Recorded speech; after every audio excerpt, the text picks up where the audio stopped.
You're watching UATV English. We broadcast from the heart of Europe, Ukraine's on air.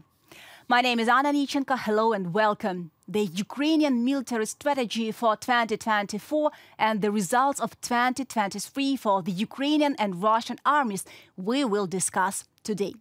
So, the US strategy for supporting Ukraine in 2024 is not aimed at trying to regain control over the lost territories, but at defense and strengthening of the armed forces and the economy. This was reported by the Washington Post on Friday, citing officials.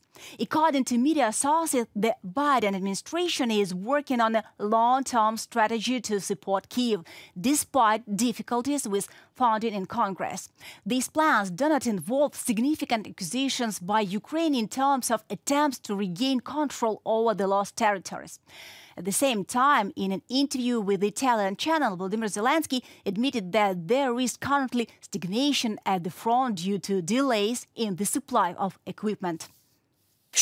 As for the front line, there is a stagnation, yes, and this is a fact. Why? Because something was missing. Sometimes you think that the date is right, they are about to move forward. I believe there have been delays in terms of the number of weapon supply, and the delay is miscalculation. But to be honest, we are not fighting with a simple terrorist organization. We are fighting terrorists who are one of the largest armies in the world, and that is why it is necessary to deal not only the supply of shells and modern equipment, but also the management of war. Both Europe and the United States should know that if we have counter-offensive actions, then cooperation is needed. This theme and some others we will discuss with our guest, Frank Ledwidge, former UK military intelligence officer, senior lecturer in military strategy at the University of Portsmouth, and author of books about the war. Hello and welcome. Hello there, Anna. It's a pleasure to be with you. It's a pleasure for me and for our audience. My first question is, in your opinion, does such a tactic make sense, and what should be the alternative goal for Ukrainian command? Yes, Anna, the approach you have outlined, which was reported in the Post last week and elsewhere, and indeed recommended, I think, for the last few weeks, is sensible. And one might use the word consolidation to summarize it. So Ukraine is now, as the president said, he calls it stagnation. General Zaluzhny called it stalemate. We know what they're both talking about. This is where we are. It's not where we would like to be, but it is where we are. And it does seem to me that the decisions by the Ukrainian high command made over the last 2 or 3 months make a lot of sense, specifically in preparing for the operational defensive for this year, in order to consolidate their forces, increase them, and prepare for, hopefully, offensive action next year. But let us not be over-optimistic here, because that way lies defeat. We must be realistic. There is an awful lot to do this year. But is it possible to win the war on the defensive? Very rarely. This is currently, and has been, I think, for the last year or so, very clearly an attritional war. The maneuver war ended really with the retaking of Kherson. Well, now it's over a year ago. There was an attempt, of course, to renew that in the summer, and perhaps we will discuss that. In an attritional war, the objective is to inflict casualties that are unsustainable on your enemy, and that can be achieved very, very rarely. I'm struggling to think of an example. There must always be a counterattack. And in this case, of course, the objective for Ukraine is to retake its territory. So the answer to your question directly is no. You cannot win the war on the defensive if by winning one means the retaking of territory and the consolidation, or rather the securing the borders of the country. One more thing regarding the Ukrainian counteroffensive in 2023. I will not ask you whether it was successful or not. I would like to discuss another aspect. In March of last year, the European Union countries promised 1 million shells, but couldn't provide this amount on time. Could Ukraine have achieved more if it had more shells? No, it had sufficient ammunition for the period of the counteroffensive there were other difficulties which impacted on that particular operation or set of operations, which have been discussed elsewhere. But I don't think there's a what if in the number or quantity of shells at that time. The United States provided, I think, up to 1 million, which they had offset from South Korea. That was a one-off. And we will see how things go this year with European production. But right now, it isn't looking good. Would giving F-16 for Ukraine change our counteroffensive or not? Your thoughts? No, absolutely not. I think it's very important to understand the nature of the air war, which right now is in a state of what one might call mutual denial, which is to say neither side has command of the air. The F-16s will make a difference at the tactical level. They will challenge Russian air power, but without, I think, a substantial increase in the enablers, which is to say the set of capabilities that must surround the aviation part of an air force, and I don't see that coming. F-16s won't make a decisive difference. They are one part of many, many different elements that an effective combined arms force must have. And I think Ukraine will need a lot more than the couple of dozen that they have been promised F-16s and other airframes over the next few years to make a decisive difference. So please do not pin your hopes for a decisive effect on those aircraft. They're one of many components that are required. The Russian-Ukrainian war is making adjustments to military affairs. For example, now more attention is paid to drones. And what changes do you see? I think that this is, from Ukraine's perspective, very positive. I myself know several people in the British Armed Forces with whom I work, who are working very, very closely on this. I'm given to understand that they are optimistic that the number of that Ukraine in this particular field, Ukraine may well develop the edge this year. And as you know, Anna, you and your viewers, it is the drone war now that is becoming essentially the most important single element. It's not decisive, like no military capability is decisive, but insofar as any is, it will be first-person view drones and indeed the reconnaissance element that will seal this. I won't go into casualties, but I think it's fair to say that this element of the war is very positive now for Ukraine this year. And as the year goes on, we will see Ukraine, I think, develop a significant advantage in that area.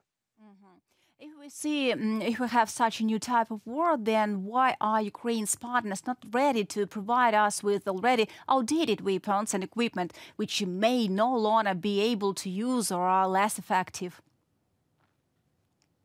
Well, the simple reason for that, Anna, is that they have run out. The European partners, I think, would be very keen to provide Ukraine with more equipment, outdated or otherwise.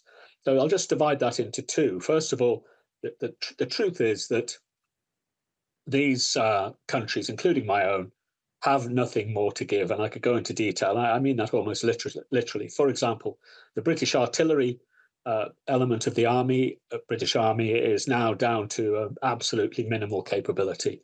It didn't have much to start with.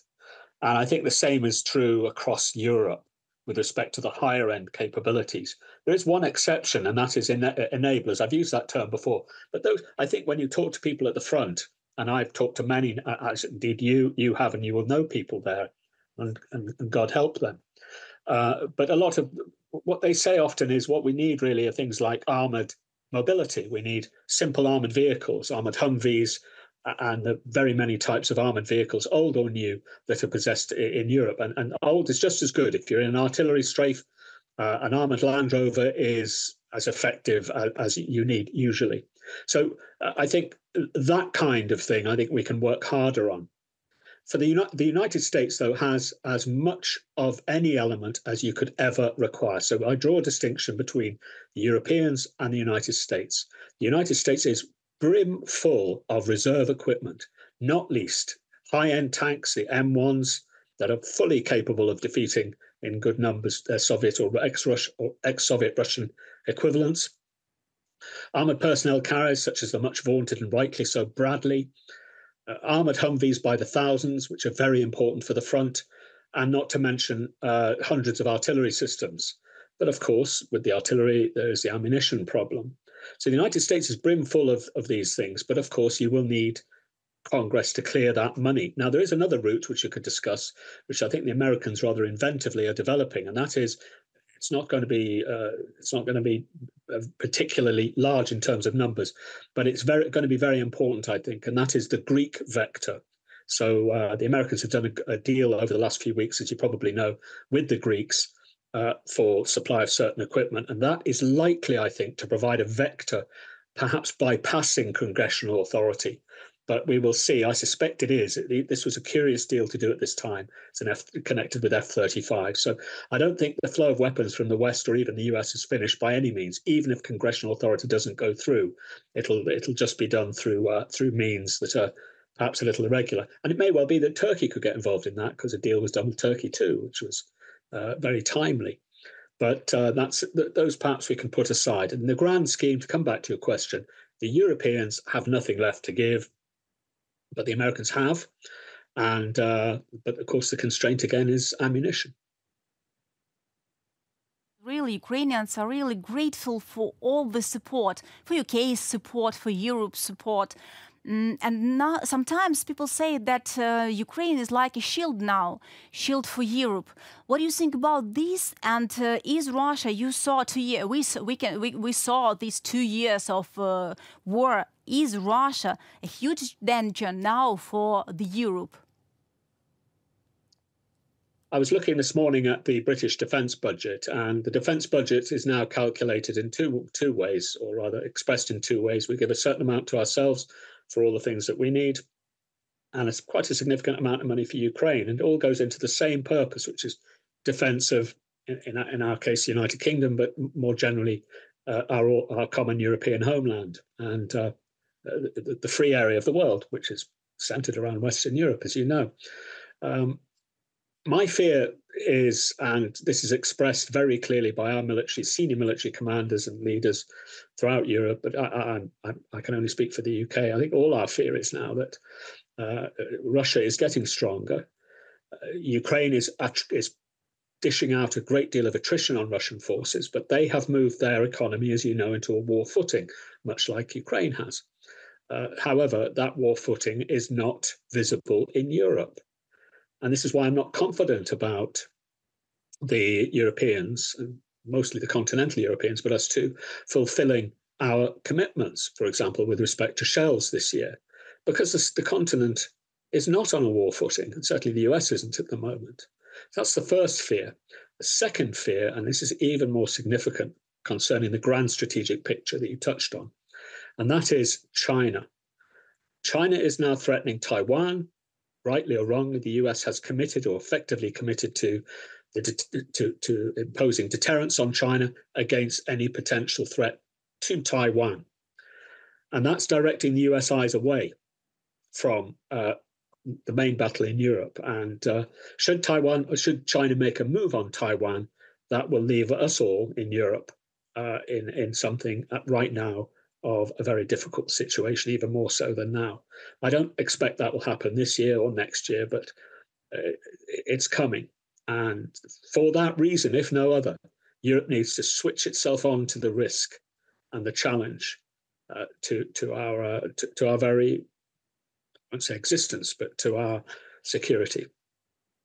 My last question to you, as to former officer, as author of books about the war, as to the person. In your opinion, when will the Russian-Ukrainian war end, and what exactly should happen for it? Well, you're asking me to cast ahead into the future, and my view is no more significant than yours or any of your viewers, because none of us have crystal balls, as we say here. I would suspect this is going to last at least another 2.5 years. And how it ends is a matter for politicians, how they weigh the costs and the gains. And I can have no input into that. That is ultimately, the decision lies with them. And of course, not just Ukrainian politicians, but US politicians, the election of President Trump, or indeed President Biden later in the year, or whoever it is, will essentially be the decisive factor as to what shape any final settlement takes. But I think the answer to your question broadly is at least another 2 years, during which time Ukraine must advance to a situation whereby it can negotiate from a position of strength and hold Russia itself at risk. Victory, and we are really grateful that you joined us today and grateful for your support. I'll remind to our viewers that it was Frank Ledwidge, former UK military intelligence officer, senior lecturer in military strategy at the University of Portsmouth and author of books about the war. So it was UATV in English. See you in a week.